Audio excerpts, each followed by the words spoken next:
আজকে আমি সূরাতুন নিসার দুটি আয়াত শেয়ার করতে চাই। একটি আয়াতে আল্লাহ বলছেন সবার আগে কোন কোন পাপগুলো থেকে আমাদেরকে দূরে থাকা প্রয়োজন।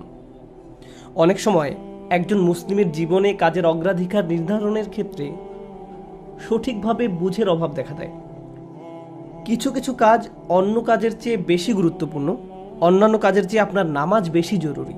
ইসলামের এমন অনেক আমল রয়েছে যা জীবনকে সৌন্দর্যমণ্ডিত করে তুলবে, কিন্তু সেই কাজগুলো গুরুত্বর দিক থেকে নামাজের কাছাকাছি পর্যায়েও নেই, বা পাপ কাজের ক্ষেত্রেও এরকম প্রাধান্য রয়েছে। অনেক আমল রয়েছে যেগুলো আমাদের করা উচিত, যেমন ঘরে প্রবেশের সময় ডান পা দিয়ে প্রবেশ করা উচিত, টয়লেটে প্রবেশের সময় বাম পা দিয়ে প্রবেশ করা উচিত, এবং নির্দিষ্ট দোয়াগুলো পড়া উচিত। এ ধরনের আমলগুলো করার চেষ্টা থাকা উচিত, এগুলো উপেক্ষা করার কোনো সুযোগ নেই। কিন্তু এমন অনেক পাপ কাজ রয়েছে যেগুলো করা কবিরা গুনাহ। অনেক সময় এই অগ্রাধিকার নির্ধারণের ক্ষেত্রে মানুষ যখন সঠিক জ্ঞানের অভাব থাকে তখন তারা ছোট ছোট ব্যাপারকে বেশি গুরুত্ব দেয়। তারা নিশ্চিত করতে চায় যে আমি অমুক অমুক সুন্নাহ ঠিকভাবে পালন করছি তো, অমুক অমুক দোয়াগুলো নিয়মিত পড়ছি তো, শুক্রবারে সূরাতুল কাহফ পড়ছি তো, ইত্যাদি ইত্যাদি। তো তারা ছোট ছোট আমলগুলো সঠিকভাবেই আদায় করে, কিন্তু একই সময়ে চোখের সামনে থাকা বিশাল বিশাল গুনাহগুলো অনায়াসেই করে ফেলে। করার সময় দ্বিতীয়বার চিন্তাও করে না। যেমন ধরুন হারাম উপার্জনের টাকা, জিনা করা, সুদ, এরকম বড় বড় গুনাহ, বিরাট বিরাট শয়তানি পাপগুলো সে অনায়াসেই করে যায়। মনে হয় যেন চোখ থাকতেও সে অন্ধ।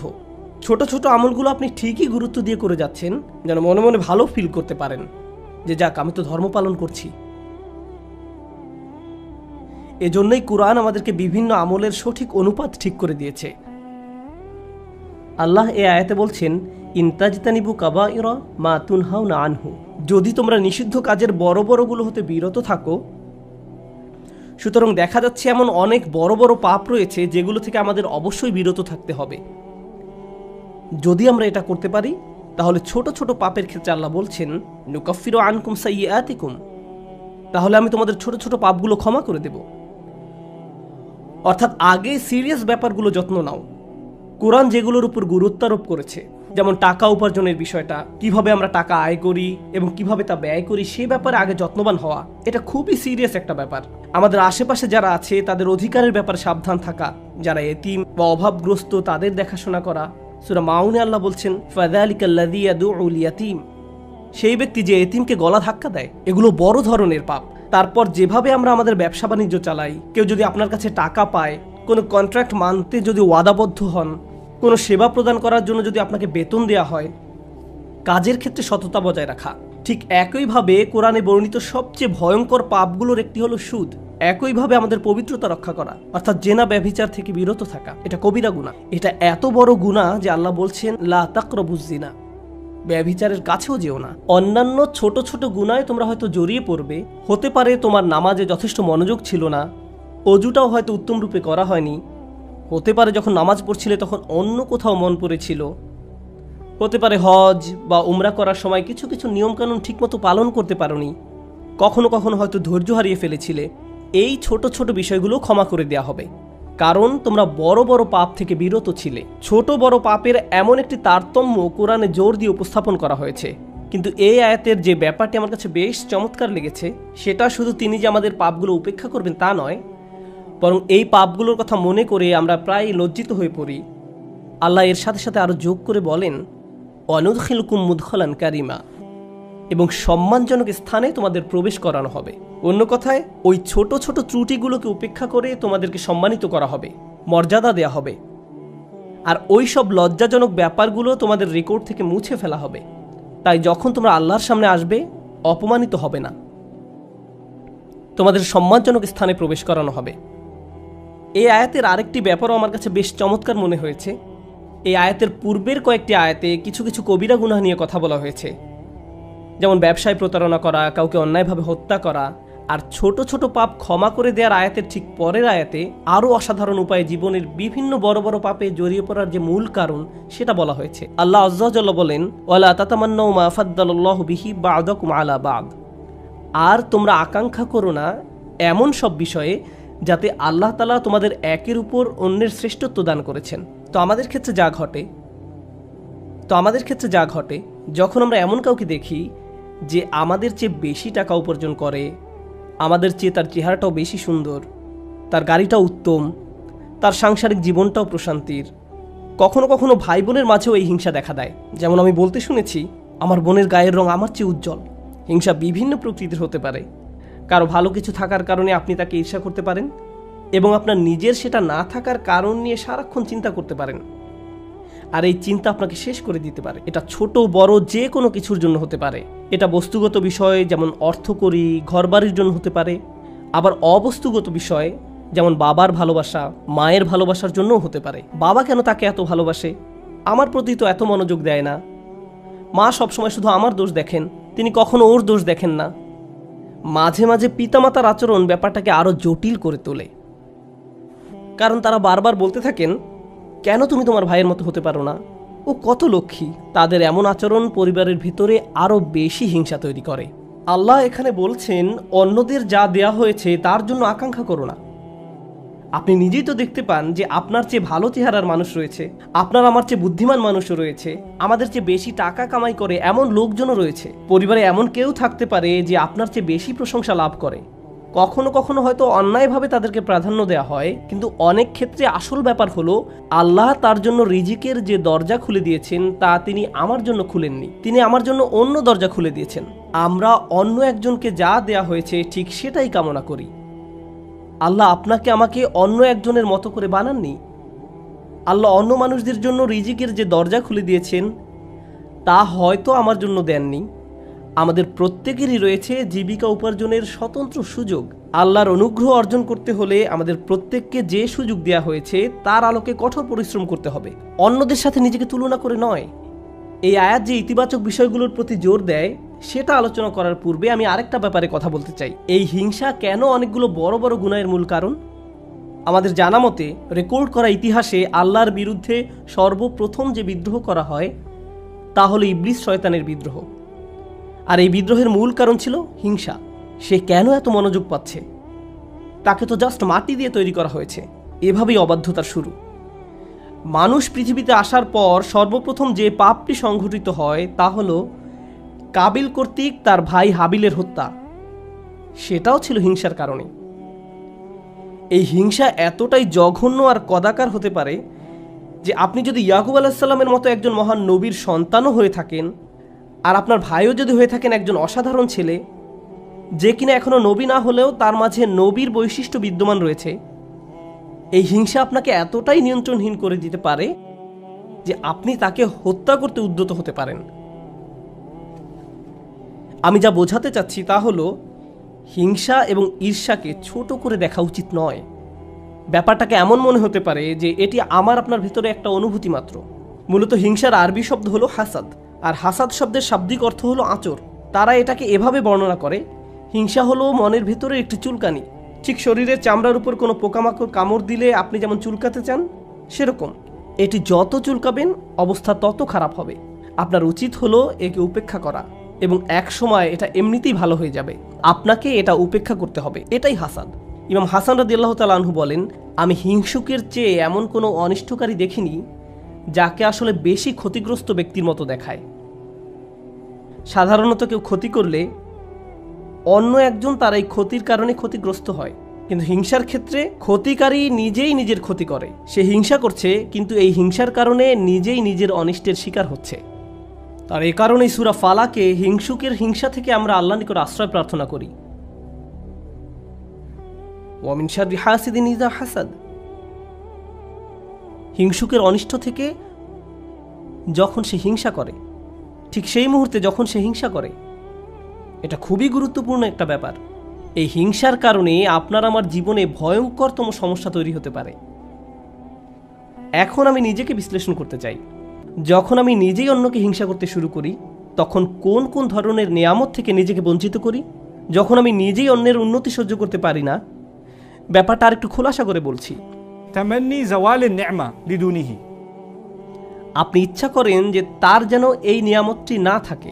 ব্যাপারটা এমন নয় যে আচ্ছা ওই ভাই খুবই শক্তিশালী, আমি যদি তার মতো শক্তিশালী হতাম।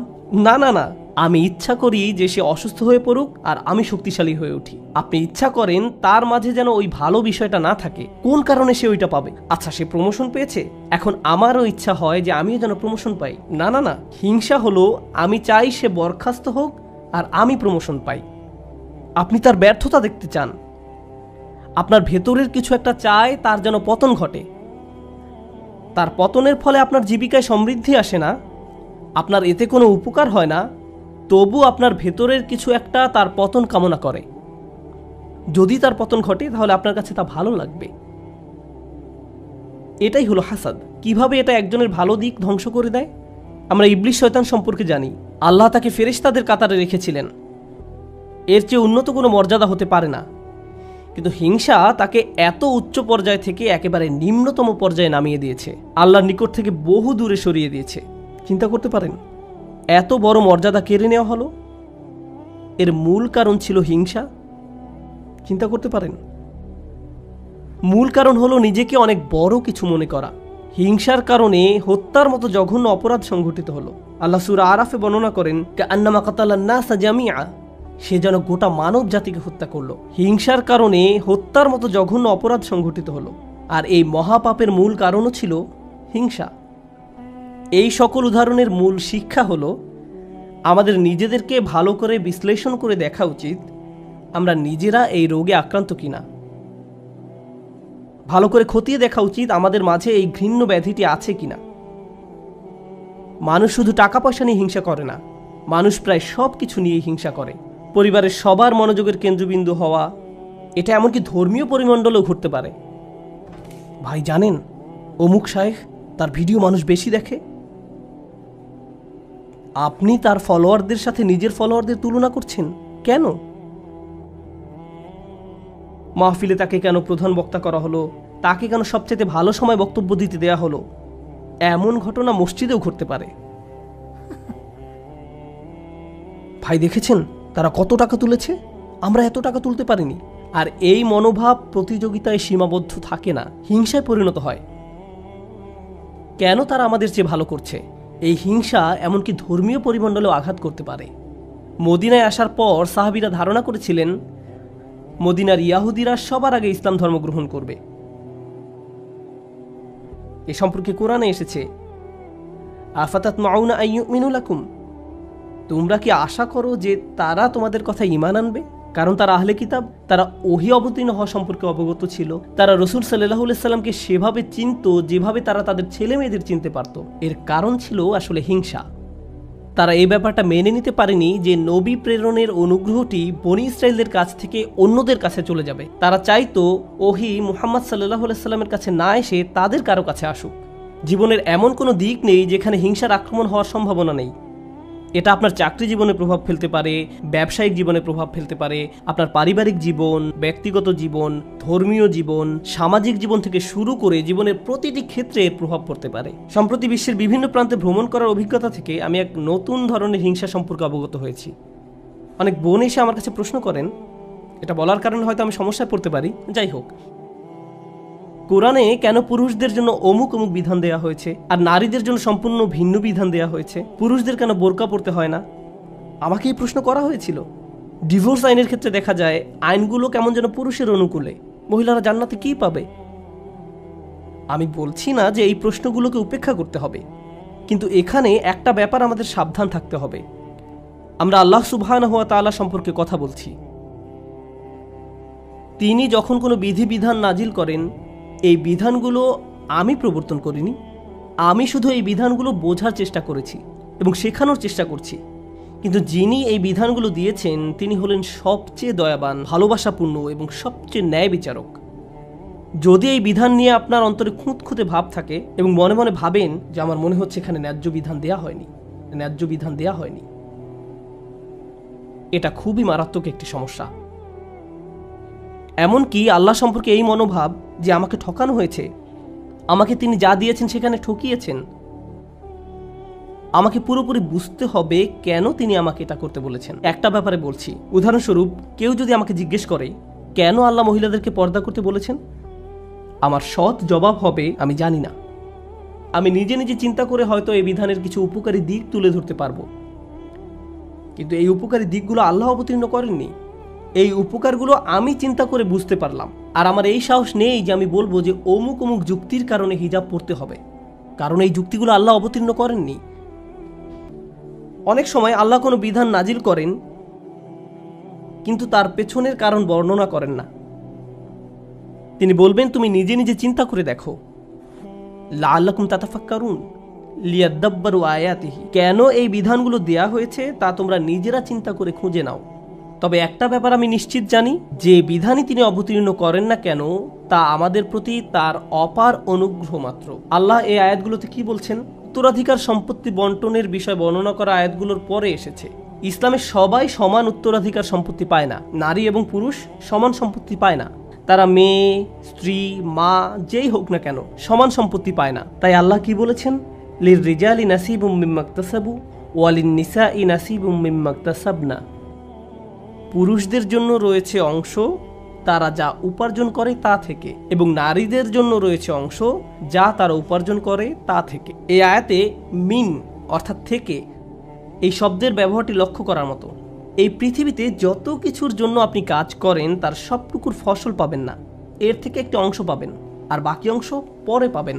অথবা আপনি কাজ করেছেন কিন্তু তার কিছু অংশ সুফল পাওয়ার যোগ্য ছিল না, যেমন হয়তো আপনার নিয়ত শুদ্ধ ছিল না, কাজটা যথেষ্ট পরিশুদ্ধ ছিল না, তাই আপনি আপনার কাজের সেই অংশের মূল্য পাবেন যা মূল্য পাওয়ার যোগ্য ছিল।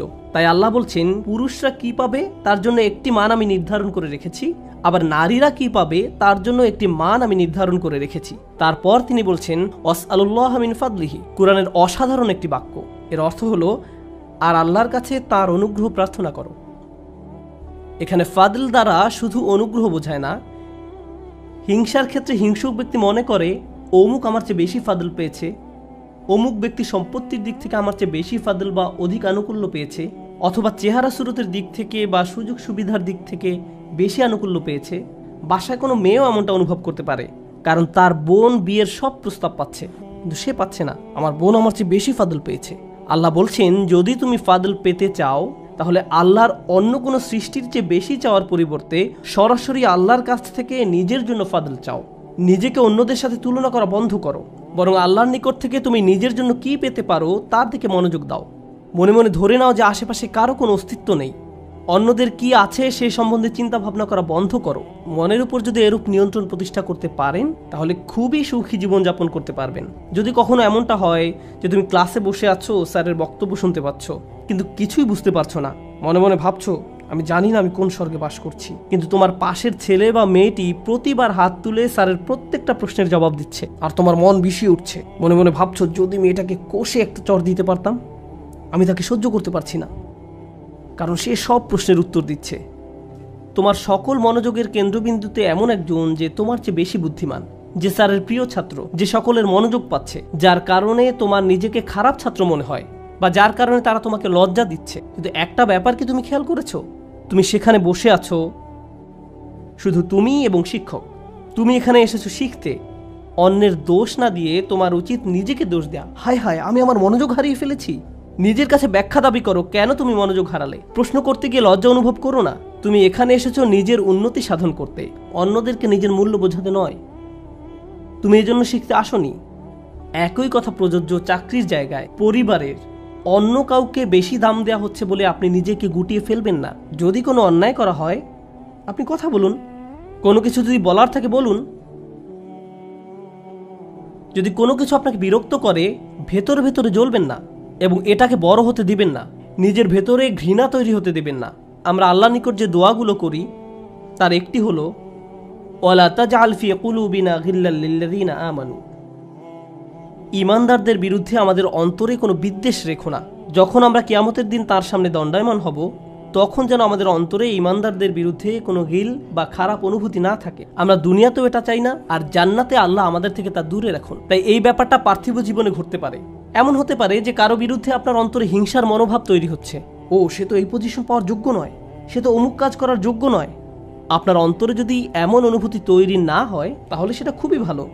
কিন্তু অনেক মানুষ আছে যারা এভাবে চিন্তা করে, ওই লোক আমার চেয়ে অনেক বেশি বেতন পায়, সে কেন আমার চেয়ে বেশি বেতন পাবে? তারা কত টাকা বেতন পায় বা না পায় তার সাথে আপনার সম্পর্ক কি? আপনি কি করেন? আপনি কি অর্জন করেছেন? আপনার যদি মনে হয় যে আপনার আরও বেশি বেতন পাওয়া উচিত, তাহলে ব্যাপারটা যথাযথ কর্তৃপক্ষকে বলুন। ওয়াসআলুল্লাহ মিন ফাদলিহি, আল্লাহর কাছে তাঁর অনুগ্রহ প্রার্থনা করুন। ইন্নাল্লাহা কানা বিকুল্লি শাইইন আলিমা, নিঃসন্দেহে আল্লাহ তাআলা সর্ববিষয়ে জ্ঞাত।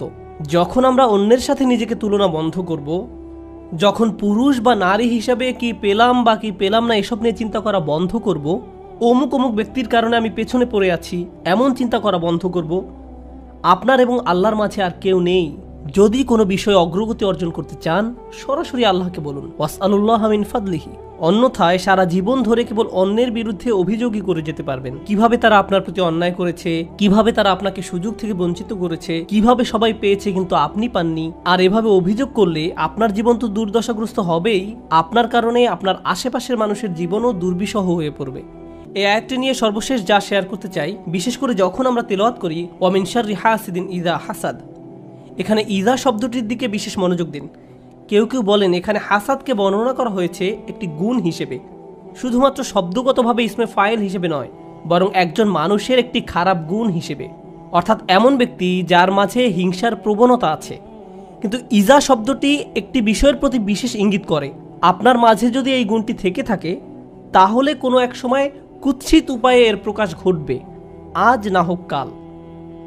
খারাপ কিছু একটা আপনি করে বসবেন, কারণ আপনার মাঝে খারাপ গুণটি আছে। আপনি নিজেও হাসিদ হতে চান না, হিংসুক হতে চান না। আবার যারা হিংসা করে তাদের অনিষ্ট থেকে বাঁচতে চান। আমরা দোয়া করি আল্লাহ যেন আমাদেরকে হিংসুক হওয়া থেকে রক্ষা করেন, এবং যারা আমাদের বিরুদ্ধে হিংসা করে তাদের অনিষ্ট থেকেও যেন রক্ষা করেন। আল্লাহ যেন আমাদের ভালো কাজগুলোকে নষ্ট হওয়া থেকে রক্ষা করেন। আমরা জানি রাসূল সাল্লাল্লাহু আলাইহি সাল্লাম বলেছেন, আগুন যেমন শুকনো কাঠ জ্বালিয়ে ফেলে, তেমনি হিংসাও একজন ব্যক্তির ভালো কাজগুলোকে জ্বালিয়ে দেয়। কেন তিনি এমনটি বলেছেন? কারণ যখন আপনার মাঝে হিংসা দেখা দেয়, তখন আপনার পক্ষে কৃতজ্ঞ হওয়া অসম্ভব। কারণ যখন হিংসা করেন তখন আপনার কি নেই কেবল তা নিয়েই আপনি চিন্তা করেন। আর আল্লাহর সাথে আমাদের সম্পর্ক নির্ভর করে একটি বিষয়ের উপর, তা হলো আমাদের কি কি আছে তা সব সময় স্বীকার করে যাওয়া। এভাবেই আমরা আল্লাহর প্রতি কৃতজ্ঞ হয়ে উঠি। যদি আপনার অন্তরে হিংসার বসবাস থাকে, তাহলে কোনোভাবেই আপনার পক্ষে আবদান শাকুরা অর্থাৎ আল্লাহর কৃতজ্ঞ বান্দা হওয়া সম্ভব নয়।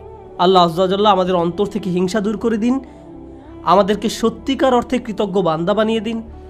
আল্লাহ সঠিকভাবে তার অনুগ্রহ চাওয়ার মতো তৌফিক দান করুন এবং আমাদের জীবনকে আরও সুন্দর করে দিন। বারাকাল্লাহু লি ওয়া লাকুম ফিল কুরআনিল হাকিম ওয়া নাফা'নি ওয়া ইয়্যাকুম বিল আয়াতি ওয়াজ যিকরিল হাকিম।